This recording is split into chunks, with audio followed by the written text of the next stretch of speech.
पाकिस्तानवर जगातलं सर्वात मोठं संकट. आज रात्री 8 वाजल्यापासून लॉकडाऊन. हतबल सरकारची घोषणा. मध्य पूर्वेतील युद्ध आणि जागतिक इंधन दरवाढीमुळे पाकिस्तानमध्ये गंभीर ऊर्जा संकट निर्माण झाले आहे. पाकिस्तानी सरकारने ऊर्जा संकटावर उपाययोजना करण्यासाठी महत्त्वपूर्ण पावलं उचलली आहेत. पंतप्रधान शहबाज शरीफ यांनी महत्त्वाचे निर्देश दिले आहेत. मध्य पूर्वेतील युद्धाचे जगाला बसत असून अनेक देशांत ऊर्जा संकट निर्माण झालंय. इराणने होर्मुझच्या सामुद्रधुनीतून होणारी जलवाहतूक रोखल्यापासून दक्षिण आशियाई आणि युरोपीय देशांना पेट्रोल, डिझेल आणि एलपीजीच्या तुटवड्याचा सामना करावा लागत आहे. भारत, नेपाळ आणि बांगलादेश सारख्या देशांनी हे संकट कमी करण्यासाठी महत्त्वपूर्ण पावले उचलली आहेत. मात्र पाकिस्तानला या संकटातून सुटका करून घेता आलेली नाही. त्यामुळे त्यांनी स्मार्ट लॉकडाऊन लागू केलं आहे. देशव्यापी ऊर्जा संकटावर तोडगा काढण्यासाठी पाकिस्तानी सरकारने एक मोठं पाऊल उचललं आहे. पंतप्रधान शहबाज शरीफ यांच्या अध्यक्षतेखाली झालेल्या बैठकीत 7 एप्रिल म्हणजेच आजपासून बहुतांश भागांतील बाजारपेठा, शॉपिंग मॉल्स आणि दुकाने रात्री 8 वाजल्यापासून बंद ठेवण्याचा निर्णय घेण्यात आला आहे. जागतिक स्तरावर इंधनाच्या वाढलेल्या किमती आणि मध्य पूर्वेतील सुरू असलेल्या संघर्षामुळे हा निर्णय घेण्यात आला आहे, ज्याचा परिणाम जगभरातील अनेक देशांवर होत आहे. पंतप्रधान शहबाज शरीफ यांनी मुख्यमंत्र्यांसोबतच्या बैठकीत ही घोषणा केली. पंतप्रधान कार्यालयाने जारी केलेल्या अधिकृत निवेदनानुसार पंतप्रधान शहबाज शरीफ यांच्या अध्यक्षतेखाली सोमवारी झालेल्या पेट्रोलियम उत्पादनांसंबंधीच्या बैठकीत हा निर्णय घेण्यात आला. या निर्देशानुसार पंजाब, खैबर पख्तूनख्वा, बलुचिस्तान, इस्लामाबाद, गिलगिट बाल्टिस्तान आणि आझाद जम्मू आणि काश्मीरमधील बाजारपेठा, शॉपिंग मॉल्स, डिपार्टमेंटल स्टोअर्स आणि दैनंदिन वापराच्या वस्तूंची दुकानं ही रात्री 8 वाजता बंद होतील.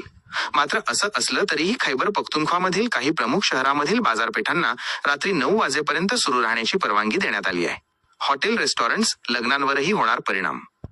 सरकारच्या निर्देशांनुसार bakery, restaurants, tandoor, food outlets आणि लग्न समारंभासाठीचे हॉले हे रात्री 10 पर्यंत बंद झाले पाहिजेत.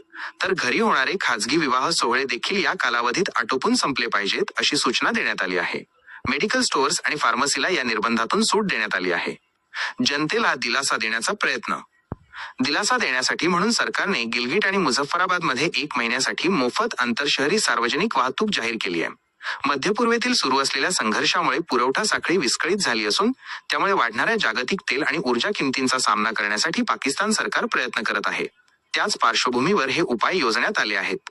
यापूर्वी खैबर पख्तूनख्वा आणि बलुचिस्तानच्या प्रांतीय सरकारांनी देखील अशाच ऊर्जा बचत उपक्रमांचा भाग म्हणून बाजारपेठा, रेस्टॉरंट आणि विवाह सभागृह लवकर बंद करण्याचे निर्देश जारी केले होते. युद्धामुळे आखाती प्रदेशात वाढला तणाव. मध्य पूर्वेतील सततचा तणाव हेच ऊर्जा संकटाचे मुख्य कारण आहे. फेब्रुवारी 28 रोजी अमेरिका आणि इस्रायलने इराणवर केलेल्या संयुक्त हल्ल्यानंतर सुरू झालेल्या या संघर्षामुळे आखाती प्रदेशातील तणाव वाढला आहे. प्रत्युत्तर म्हणून इराणने अमेरिकेच्या तळांना लक्ष्य केलं. तसंच महत्त्वाचा जागतिक ऊर्जा मार्ग असलेल्या होर्मुझच्या सामुद्रधुनीतून जाणाऱ्या सागरी वाहतुकीच्या मार्गात अडथळा आणला, ज्यामुळे जागतिक तेल पुरवठ्यावर परिणाम झाला आहे. इंधनाच्या दरात मोठी वाढ. या संकटामुळे पाकिस्तानमध्ये पेट्रोल आणि डिझेलच्या दरात मोठी वाढ झाली.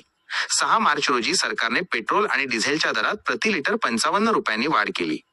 त्यानंतर लगेचच महिन्याभराने 2 एप्रिल रोजी पेट्रोलचा दर वाढला आणि प्रति लिटरसाठी 458.41 रुपये आणि डिझेलसाठी प्रति लिटर 520.35 मोजावे लागत आहेत.